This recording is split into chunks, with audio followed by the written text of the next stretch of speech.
보는 것이 믿는 것입니까? 아니면 믿는 것이 보는 것일까요? 우리가 9월 들어서 히브리서 말씀을 묵상하고 있습니다. 히브리서에서는 우리들에게 이렇게 얘기를 합니다. 믿는 것이 보는 것이다. 여러분 앞에 스크린을 한번 보시죠. 히브리서 11장 1절과 2절의 말씀인데요. 우리 함께 읽겠습니다. 시작. 믿음은 바라는 것들의 실상이요 보이지 않는 것들의 증거니 선진들이 이로써 증거를 얻었느니라. 자, 무슨 말이죠? 믿음은 눈에 보이는 것이 아니죠. 하나님 때문에 바라고 원하는 것들을 실상으로 놓고요. 눈에 보이지 않는 것들 또한 보지 못하는 것들을 증거하면서 사는 것. 이것이 우리는 믿음이다라고 정의를 내릴 수 있습니다. 세상 사람들은 오늘도 흔히들 우리들에게 이렇게 얘기를 합니다. 보여줘봐라. 그러면 우리가 믿겠다. 이제 보여줘봐라. 이게 항상 앞서죠. 하지만 믿음은 무엇이죠? 보여줘봐라. 그러면 믿겠다. 이게 아니라 믿어야 돼. 그래야 네가 볼 수 없는 것들을 보게 된다. 이것 아니겠습니까?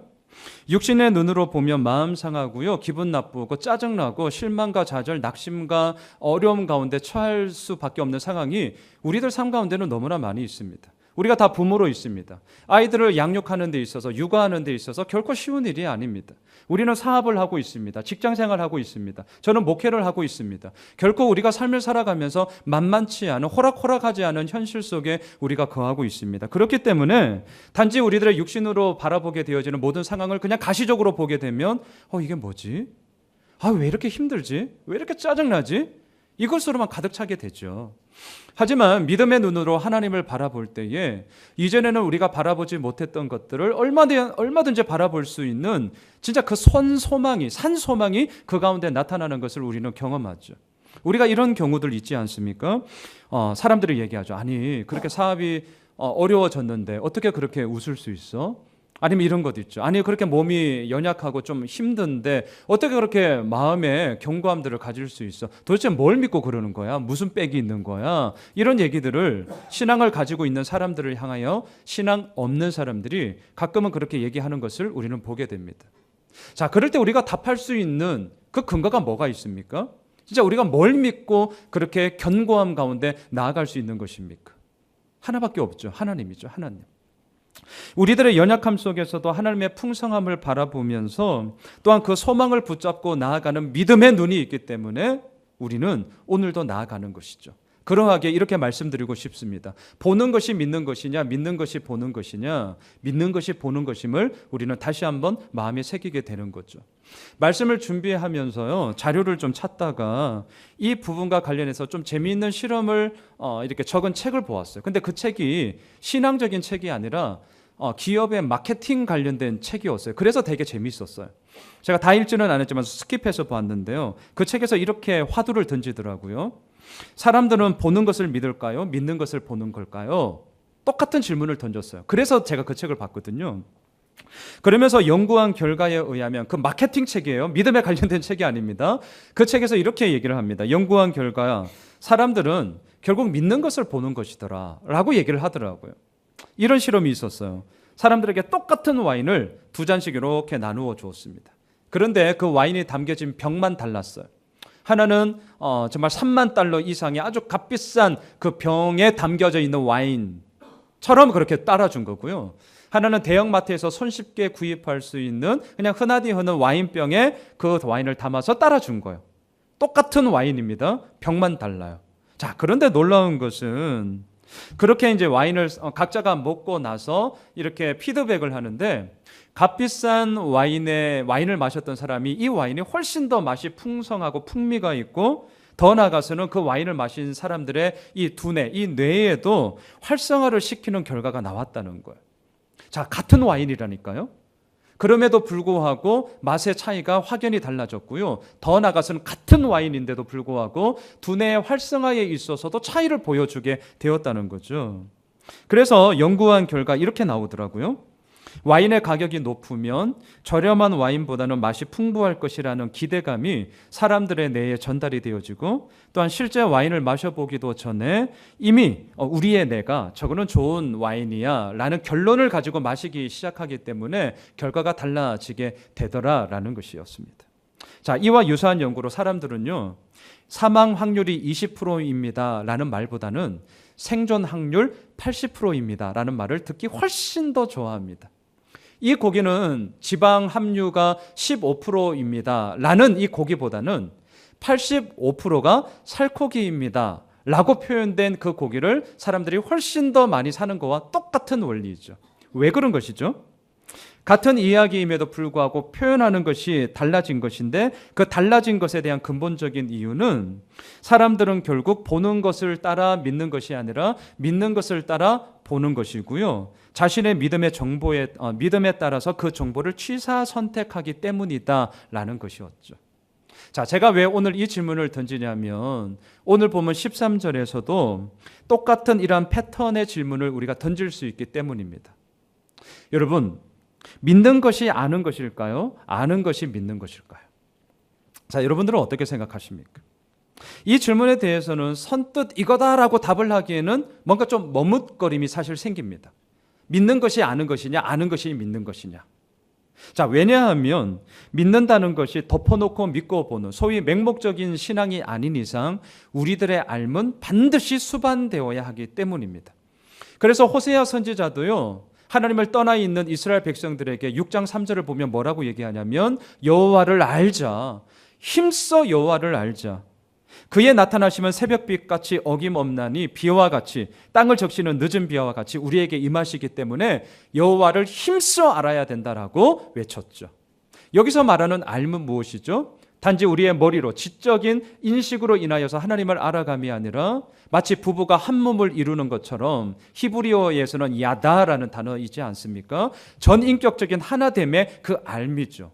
이 알미 수반되어야 더욱더 하나님을 깊게 알게 되어지고 더 깊은 믿음의 여지로 들어갈 수 있는 것 아니겠습니까? 그래서 요한복음 17장 3절에 보면 이렇게 얘기하죠. 영생은 하나님과 그의 아들, 그가 보내신 자 예수 그리스도를 뭐라 그러죠? 아는 것이다. 이렇게 얘기를 하죠. 자, 하나님과 예수 그리스도를 아는 것. 이것이 날마다 우리 가운데 깊어지고 풍성해질 때 우리들의 믿음 역시 그것과 비례해서 더욱더 깊어지고 풍성해질 수 있는 것입니다. 그렇기 때문에 믿는 것이 아는 것이냐, 아는 것이 믿는 것이냐 라는 이 질문에 대해서 이거다라고 취사 선택할 것이 아니라 오히려 믿는 것과 아는 것이 별개가 아니라 불가분의 관계이구나, 이것은 오히려 하나로 선순환이 이루어지는 거구나 라는 답을 우리는 얻게 되는 것이죠. 자, 그래서 오늘 본문 13절을 보세요. 본문 13절 사도 바울이 그래서 이렇게 얘기하는 겁니다. 같이 읽겠습니다. 시작. 우리가 다 하나님의 아들을 믿는 것과 아는 일에 하나가 되어 온전한 사람을 이루어 그리스도의 장성한 분량이 충만한 데까지 이르리니. 자, 믿는 것과 아는 것이 별개가 아니라니까요. 이게 하나가 되어야 됩니다. 하나가 되어야 돼요. 자, 그런데 믿는 것과 아는 일에 하나가 되어 라고 말하고 있는 이 사도 바울을 한번 잘 들여다보십시오. 말씀을 묵상하는데요, 왜 믿는 것과 아는 일에 하나가 되어, 이거 맞죠. 분명히 두 개가 하나가 되어야 되는데 그럼에도 불구하고 하나가 되라라고 이 말을 하는 이유가 뭐냐는 거죠. 한번 뒤집어서 생각해 보십시오. 한번 이렇게 삐딱하게 생각해 보세요. 왜 이 말을 굳이 할까요? 그것은 우리들의 삶의 실제적인 모습 가운데는 믿는 것과 아는 일에 하나가 되는 일이 있을 수도 있고 없을 수도 있다라는 그 여지를 남겨두고 있는 것이죠. 여러분, 이런 거 있죠. 예수님을 믿는다라고 하지만 정작 그 믿음의 이야기를 나눌 때 뭔가 이상해. 봤더니요, 성경 66권에서 말하는 삼위일체 하나님에 대한 온전한 믿음의 고백이 아니라 뭔가 달라. 이게 뭐죠? 이단이죠. 그의 알미 분명히 있긴 하지만 이다적인 요소로 말미암아 우리가 고백하는 예수님과는 다른 그런 형태의 믿음을 가지고 있는 자들이 많이 있습니다. 아니면 자기 중심적인 이해로 말미암아 여전히 예수 그리스도를 말하고 있지만 결국에는 아전인수격으로 그 예수님을 해석하죠. 자기 입맛대로, 자기의 지극히 이기적인 욕망에 의하여서 예수님을 그렇게 해석함으로 말미암아 성경에서 말하고자 하는 본래의 뜻과는 전혀 다른 엉뚱한 방향으로 나아갈 때도 많이 있습니다.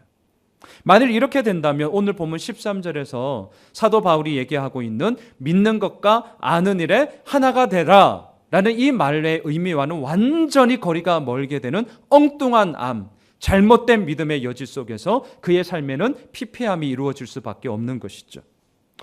여러분, 사도 바울은요, 이 에베소 편지를 지금 로마의 감옥에서 쓰고 있다는 것을 기억하십시오. 단지 책상머리 앞에서 쓰는 사변적인 이야기가 아닙니다. 신학 교과서 쓰는 얘기가 아닙니다. 그의 몸은요, 현장 가운데서 몸부림치면서 하나님 앞에 온전히 서고자 하는 그러한 갈망과 몸부림과 피 튀기는 싸움 속에서 이 편지가 나오고 있다는 것을 기억하십시오. 그러하기에 오늘 믿는 것과 아는 일에 하나가 되라라는 이 말 역시 그냥 던지고 보는 말이 아니라 그의 사역 가운데서 이러한 경우들이 너무나 많이 있다는 것을 보았기 때문에 얘기하게 되는 의미입니다. 특별히 사도행전 14장을 보시면 1차 전도 여행 때예요. 바나바와 함께 루스드라라는 곳에 머물게 됩니다. 근데 그 지역에 딱 갔더니 태어나면서부터 한 번도 걷지 못한 자가 있는 것입니다. 사도행전 14장에 보니까 그 가운데 예수 그리스도에 대한 믿음의 한 자락을 보고 나서 그 믿음을 통하여 예수님의 이름으로 일으켜 세웁니다.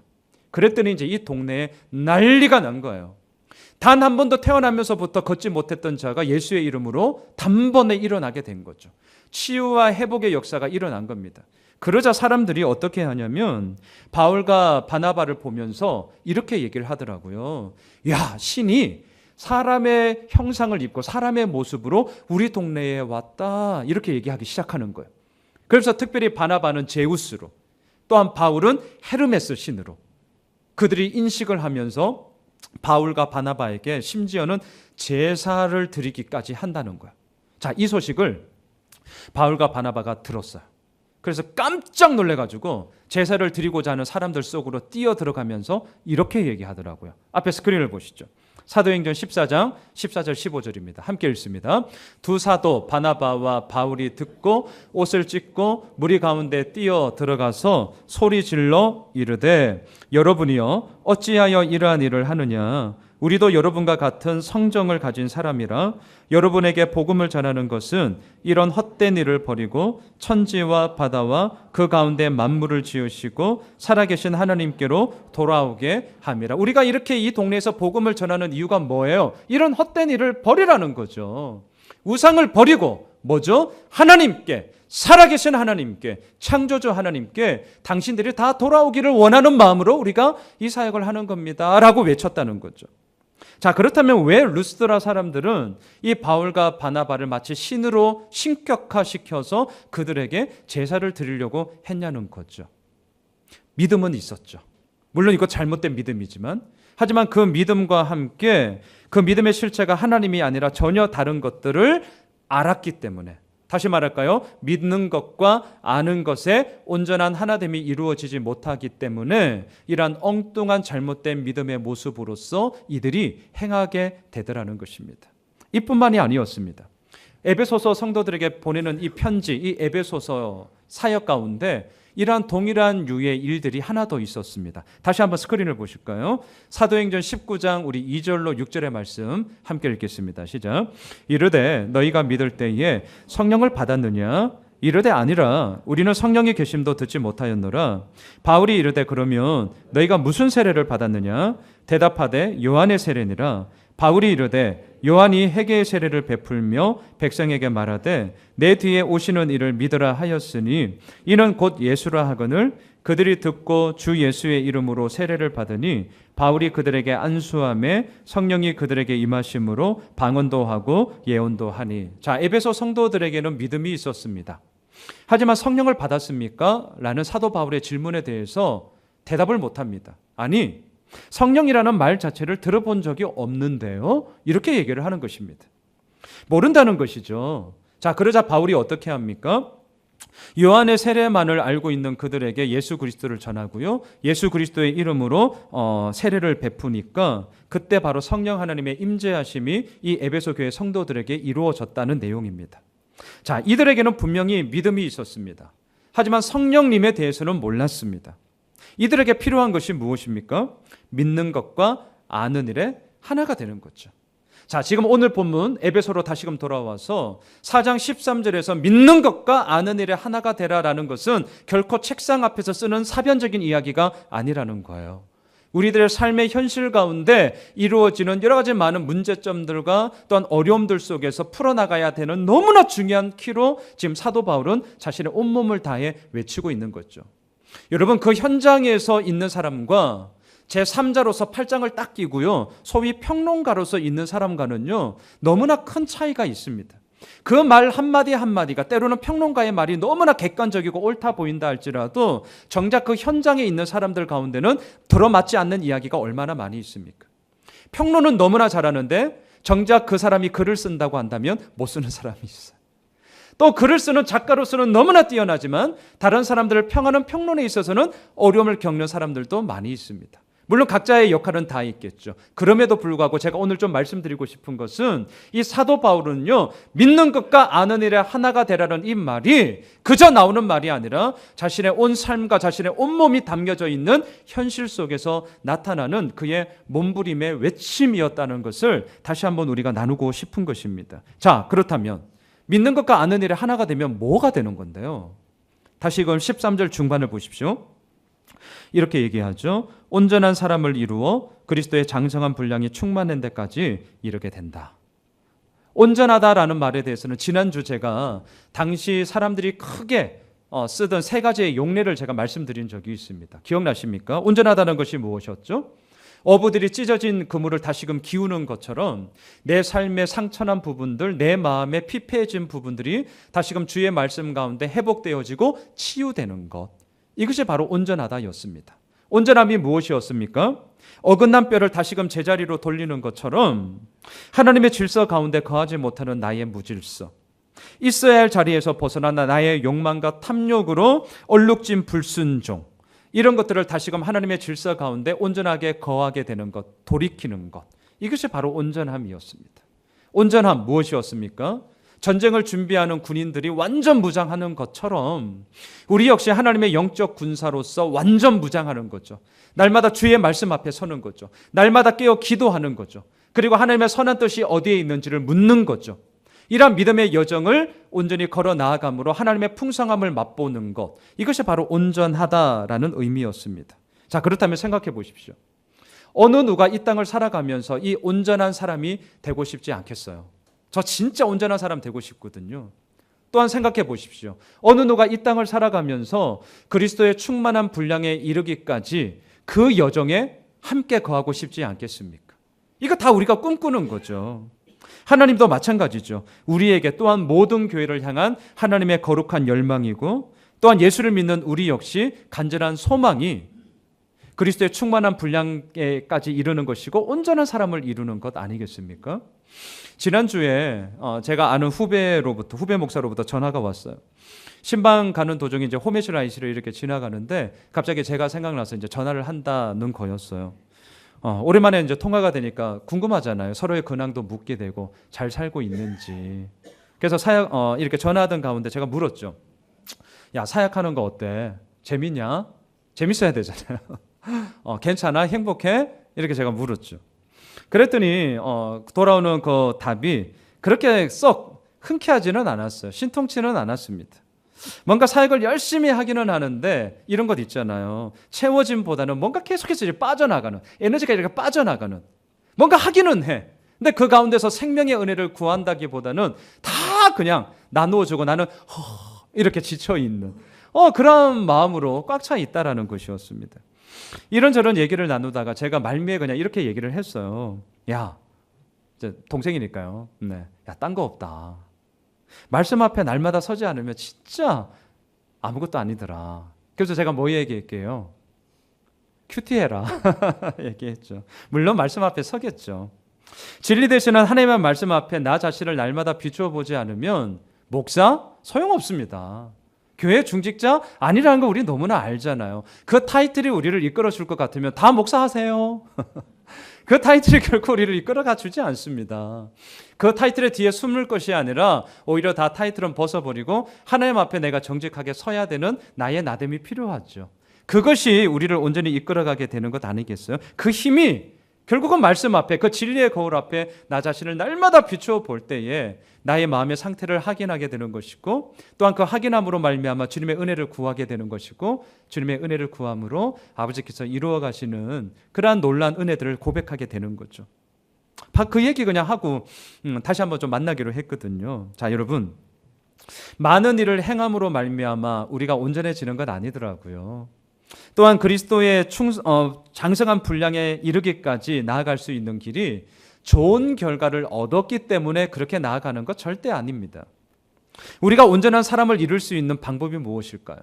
그리스도의 장성한 분량의 충만함에 이르기까지 나아갈 수 있는 힘이 어디에 있을까요? 그게 오늘 본문 13절이잖아요. 믿는 것과 아는 일에 하나가 되는 것이죠. 여기에는 예외가 없습니다. 이 땅을 살아가는 사람이라면 우리 모두가 다 이 말에 포함이 됩니다. 그래서요, 13절 시작을 한번 잘 보십시오. 오늘 보면 13절 시작을 잘 보세요. 어떻게 시작하죠? 우리가 다 이렇게 시작하죠. 이상하게 오늘 말씀을 준비하면서 제가 이 부분에서 쉽게 이렇게 넘어가지를 않더라고요. 어떤 분들은 우리 그래서 이렇게 말씀하실지 모르겠습니다. 근데 말씀을 묵상하면서 우리가 다 이 부분에 대해서 많은 생각을 저는 하게 되었어요. 왜냐하면 여기서 말하는 우리는 누구죠? 1차적으로는 에베소 성도들에게 편지를 쓰고 있는 사도 바울이죠. 그리고 이 편지를 받고 있는 에베소 교회 성도들이겠죠. 그리고 이 의미를 좀 더 확장하면 뭡니까? 9월 9일 오늘 이 2부 예배를 드리고 있는 이 자리에 있는 우리 모두라고 얘기할 수 있겠죠. 이 편지를 쓰고 있는 사도 바울을 한번 생각해 보십시오. 에베소서 4장 1절을 한번 보시면 사도 바울이 자신을 이렇게 소개하고 있습니다. 4장 1절을 보시면 이렇게 하죠. 그러므로 주 안에서 갇힌 내가, 무슨 말이죠? 자신의 몸은 비록 로마의 감옥에 갇혀 있지만 로마의 감옥에 자신을 가두는 게 아니라 예수 그리스도 안에 내가 갇혀 있다라는 자기 인식이었어요. 더 나아가서는 모든 주도권이 이 로마의 감옥을 주장하고 있는 로마 제국에게 있는 것이 아니라 나의 모든 삶은, 더 나아가 이 땅에 모든 이루어지는 일은 하나님 한 분께만 모든 주도권이 있습니다. 고로 나는 예수 그리스도 안에 갇혀 있는 자입니다라는 믿음의 확신이요 그의 믿음의 고백이었습니다. 이 정도 되면 어떻습니까? 이러한 믿음을 가지고 있는 자들에게 누가 맞짱 뜨겠어요? 누가 대적할 수 있겠어요? 누가 이 사람에 대해서 이래라 저래라 얘기할 수 있겠어요? 오히려 예수를 믿는 사람이라면 이러한 사도 바울의 담대한 자기인식과 믿음의 고백을 통하여서 이렇게 얘기하겠죠. 와, 나는 언제 저렇게 사도 바울의 그 믿음의 경지까지 오를 수 있을까? 와, 정말 부럽다. 어떻게 저렇게 사도 바울은 믿음의 확고함 가운데 나아갈 수 있을까? 우리는 언제 저렇게 될까? 오히려 본받아야 할 믿음의 위인으로서 우리가 사도 바울을 칭송하지 않겠습니까? 그런데 여기서 끝나면 안 된다는 거예요. 중요한 것이 있습니다. 사도 바울이 나는 주 안에서 갇힌 나다라고 얘기할 수 있었던 힘이 뭐냐라는 거죠. 그것은요, 주 안에서 갇힌 내가라고 누구에게든지 어디에서든지 얘기할 수 있었던 힘은 바로 오늘 4장 13절에 담겨져 있습니다. 믿는 것과 아는 일에 하나가 되기 위함이 이 사도 바울에게 있어서도 날마다 자신에게 이루어졌기 때문인 것이죠. 그래서 이러한 부분들을 어디서 찾을 수 있느냐? 또 다른 옥중 서신인 빌립보서 말씀을 보면요, 사도 바울이 이렇게 자신의 삶의 태도에 대해서 얘기를 합니다. 스크린을 한번 보시죠. 빌립보서 3장 우리 12절로 14절 함께 읽겠습니다. 시작. 내가 이미 얻었다 함도 아니요 온전히 이루었다 함도 아니라 오직 내가 그리스도 예수께 잡힌 바 된 그것을 잡으려고 달려가노라. 형제들아, 나는 아직 내가 잡은 줄로 여기지 아니하고 오직 한 일, 즉 뒤에 있는 것은 잊어버리고 앞에 있는 것을 잡으려고 표대를 향하여 그리스도 예수 안에서 하나님이 위에서 부르신 부름의 상을 위하여 달려가노라. 이게 사도 바울이었습니다. 하나님의 아들을 믿는 것과 아는 일에 하나가 되라 라고 오늘 본문에서 얘기하는데, 이건 역시 너희들이 그렇게 해 자신을 예외시키지 않았습니다. 자신을 빼두지 않았습니다. 우리가 그 믿음의 길에 함께 걸어가자라고 얘기를 하고 있는 것이죠. 저는 그 사람의 말의 힘, 그 사람을 통하여서 우리가 영향력을 받고 그 사람을 통하여서 뭔가 도전을 받았다라고 하는 말에 있어서 단지 그 사람의 입술에서만 나타나는 말 때문이 아니라는 것을 목회를 하면 할수록 더더욱 깊게 경험하게 됩니다. 우리가 그 사람의 말 때문에 바뀔까요? 진짜 아닙니다. 결국 뭐예요? 설교 잘하면 땡입니까? 말 잘하면 땡인 거예요? 결국 아니거든요. 우리가 자녀를 키우지만 부모의 말이 그의 모든 정신 속에 담겨져 있는 것이 아니라 늘 얘기하잖아요. 세상도 얘기하던데요. 부모의 뒷모습이라면서요. 그게 뭐예요? 결국 부모가 살아가는 그 족적이 우리 아이들에게, 자녀들에게 저는 목사니까 저의 삶의 족적이 결국 예수 호메실 교회 정신으로 흘러가게 되는 거죠. 말의 풍성함이 아닙니다. 말의 유창함이 아닙니다. 결국 우리의 마음이 어떻게 이루어지느냐에 따라서 결국 그 인생의 향방이 이루어지는 것입니다. 자, 사도 바울은 이걸 놓치지 않았어요. 그래서 4장 13절에서 뭐라고 시작합니까? 우리가 다 이렇게 시작하는 거예요. 만약에 이것이 없으면 언제나 손가락이 너희가 그렇게 해라고 갈 것입니다. 너희가 해. 이건 누구든지 다 얘기합니다. 그렇게 해야 되는 거 아니에요? 누구나 다 얘기할 수 있죠. 하지만 그게 우리의 이야기가 될 때 어떻습니까? 나의 이야기가 될 때 어떻습니까? 완전히 달라질걸요? 손쉽게 그렇게 얘기 못할걸요? 그렇게 나아갈 수 있는 그 몸부림과 힘과 땀과 노력이 얼마나 강한 것인지, 얼마나 말이 있어야 되는 것인지를 우리는 알기 때문에 남 얘기하듯이 그렇게 할 수가 없는 것이죠. 사랑하는 성도 여러분, 아무리 옳은 말이라 할지라도요, 때로는 듣기 싫을 때가 있어요. 이게 저만의 얘기인지는 잘 모르겠습니다. 오히려 그 말이 너무 맞아. 그 말이 너무 진짜야. 근데 그렇게 하지 못하는 내가 너무 한심해 보이면서 그 말을 하고 있는 사람이 너무 미울 때가 있더라고요. 밥맛 없는 인간인지 되는 거죠. 반대로 이런 게 있었습니다. 틀린 말이라 할지라도 때로는 듣기 좋을 때가 있어요. 희한하죠? 분명 그게 아니거든요. 그렇게 하면 안 돼요. 그런데도 이상하게 그 사람에게 그거 틀린 거잖아 라고 핀잔과 책망을 주기보다는 오히려 그 사람을 좀 도와주고 싶은 마음이 들 때가 있습니다. 자, 이유가 뭐죠? 그 사람의 말을 보는 게 아니라 그 말을 하고 있는 사람의 그 마음이 저의 마음에 보였기 때문이에요. 그래서 핀잔과 책망으로 그렇게 살면 너 어떡하려고 그래? 쫄딱 망해 이놈아. 이게 아니라 이상하게 틀린 말인데도 오히려 그 사람을 도와주고 싶은 마음으로 말미암아 더 좋을 때가 있더라는 것이죠. 자, 사도 바울의 마음에는 지금 에베소 성도들이 그냥 목양하는 성도 이런 차원이 아니라 하나였습니다. 하나. 예전에 유행했던 말이 있잖아요. 내 안에 누가 있어요? 너 있다였어요. 내 안에 너 있다. 그 마음이 지금 13절에서 나타나는 겁니다. 우리가 다. 이건 그냥 하는 말이 아니라 에베소 성도들과 함께하려는 사도 바울의 진실함이었습니다. 그리고 이러한 마음은 14절을 보십시오. 14절에서도 계속 흘러가고 있습니다. 14절 함께 읽겠습니다. 이는 우리가 이제부터 어린아이가 되지 아니하여 사람의 속임수와 간사한 유혹에 빠져 온갖 교훈의 풍조에 밀려 요동하지 않게 하려 함이라. 자, 어린아이, 헬라어로 네피오스라는 단어인데요. 유아 베이비, 아기를 뜻합니다. 자, 여기서 말하는 이 어린 아기는요, 13절에 나왔던 온전한 사람과 대조시키기 위해서 사도 바울이 의도적으로 쓰는 용어입니다. 자, 그렇다면 여기서 말하는 어린아이는 누구냐? 단지 나이가 어린 베이비를 뜻하는 것이 아니라 14절 다시 한번 보세요. 사도 바울이 얘기하고자 하는 어린아이는요, 이런 자입니다. 사람의 속임수, 간사한 유혹에 빠져 이리저리 요동하는 자. 이게 지금 14절에서 얘기하는 어린아이라는 뜻이죠. 자, 저를 보세요. 사람의 속임수, 간사한 유혹, 좋아할 사람이 누가 있겠어요? 아무도 없죠. 다 피하고 싶고요. 아니, 오히려 이거 다 깨부수고 싶어요. 저 이제 간사한 이러면서요, 그 인간을 개조하고 싶죠. 또 아이고 또 시작하네. 이러한 사탕 발림, 달콤한 속임수로 우리를 속이려고 할 때에 저 인간 저거 이러면서 그냥 없애버리고 싶은 게 우리의 마음 아니겠습니까? 근데 문제는 뭐죠? 이러한 사람의 속임수와 간사한 유혹이 나쁘고 없애야 되는 것이고 피해야 되는 것임을 알고 있음에도 불구하고 오늘 이 땅의 많은 사람들은 여전히 사람의 속임수와 간사한 유혹에 걸려 넘어져 허우적대고 있는 자들이 참 많이 있더라는 거죠. 깊게 생각해 보세요. 왜 그럴까요? 왜? 도대체 왜? 머리로는 알잖아요, 우리가. 그렇게 되면 안 돼. 근데 왜 그런 거예요? 많은 답을 얘기할 수 있겠지만 저는 오늘 이렇게 얘기하고 싶습니다. 그것은 그렇게 되고 싶고 또한 그것을 가지고 싶은 내 마음의 욕망과 탐욕이 여전히 우리 가운데 있기 때문에 그래요.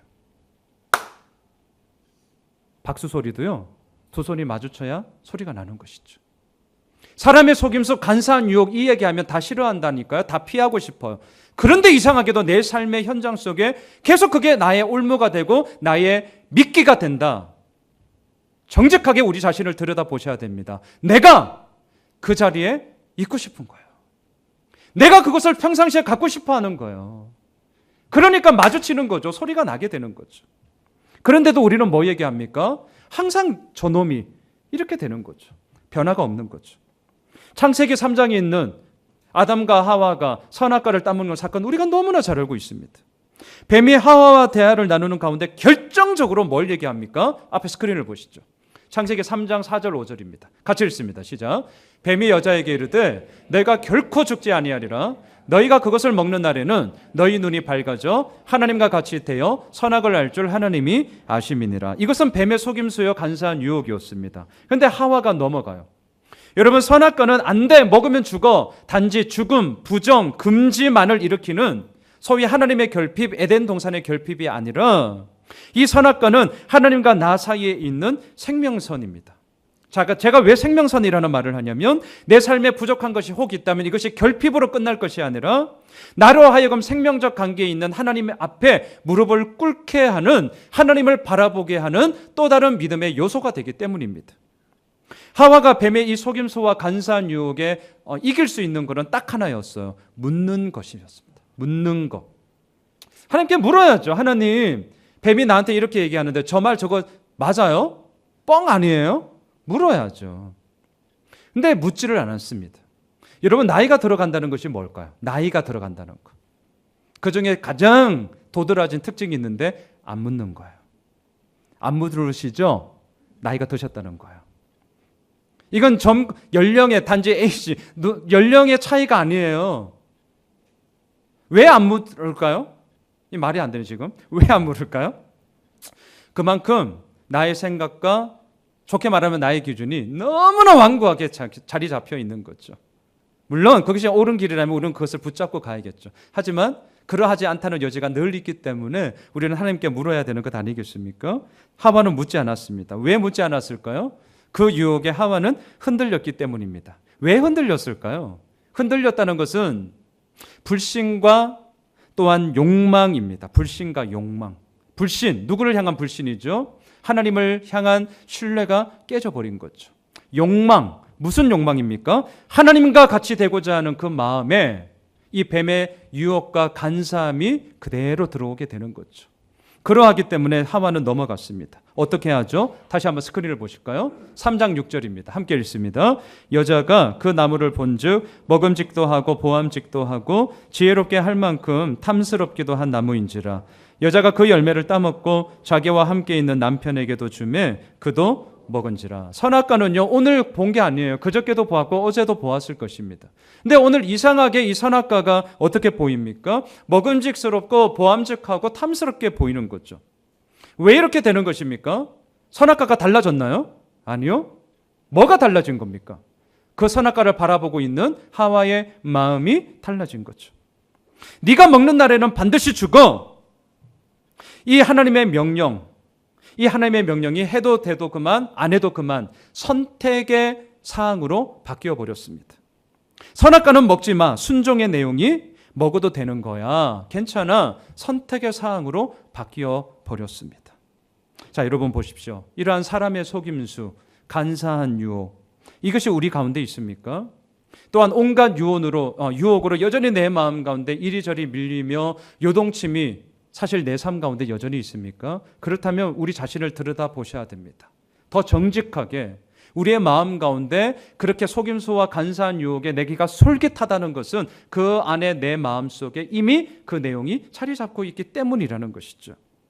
우리는 흔히들 말합니다. 문제아가 있는 게 아니라 문제 부모가 있더라. 우리는 얘기합니다. 환경과 조건이 문제가 아니라 근본적으로는 그것을 대하고 있는 그 사람의 마음이 문제 아니야? 네, 우리 다 이 얘기 하거든요. 오늘 본문도 마찬가지죠. 사람의 속임수, 간사한 유혹, 물론 문제 맞습니다. 그것 없애야 되는 건 맞습니다. 하지만 더 근본적인 문제는 뭡니까? 그것이 내 안에서 불러일으키는 뭔가가 이루어진다면 그것만큼 내 마음속에 그것이 자리 잡고 있는 나의 연약함인 것이죠. 그래서 오늘 본문 15절을 보세요. 우리들의 마음과 생각이 어떻게 이루어져야 되느냐? 사도 바울은 15절에서 이렇게 얘기합니다. 함께 읽겠습니다. 오직 사랑 안에서 참된 것을 하여 범사에 그에게까지 자랄지라. 그는 머리니 곧 그리스도라. 자, 오직이라는 말로 시작하죠. 자, 오직. 오직은 누구에게로부터 나올까요? 이 일도 할 수 있고 저 일도 할 수 있고 가능성이 너무 많은 사람들로부터는 오직이라는 말이 안 나오던데요. 내가 할 수 있는 능력이 너무 많다라고 하는 사람에게는 오직이 안 나옵니다. 오직은 누구로부터 나오죠? 이것밖에 없어. 이거 아니면 나 죽어. 이거 아니면 나 딴 거 할 수 없어. 이것밖에 없어. 그 말을 하고 있는 사람의 절실함이죠. 그 말을 하고 있는 사람의 간절함이죠. 교회 개척하니까 달라요. 어쩔 수 없이 달라요. 제가 아는 형님이 이제 청빙 받아서 공주로 가거든요. 공주에서 제일 큰 교회 가더라고요. 부럽냐고요? 아니요. 하나도요. 달라요. 다르더라고요. 왜 다를까요? 그 핵심 중에 핵심은 오직이에요. 저한테 물으신다면 뭐만 있을까요?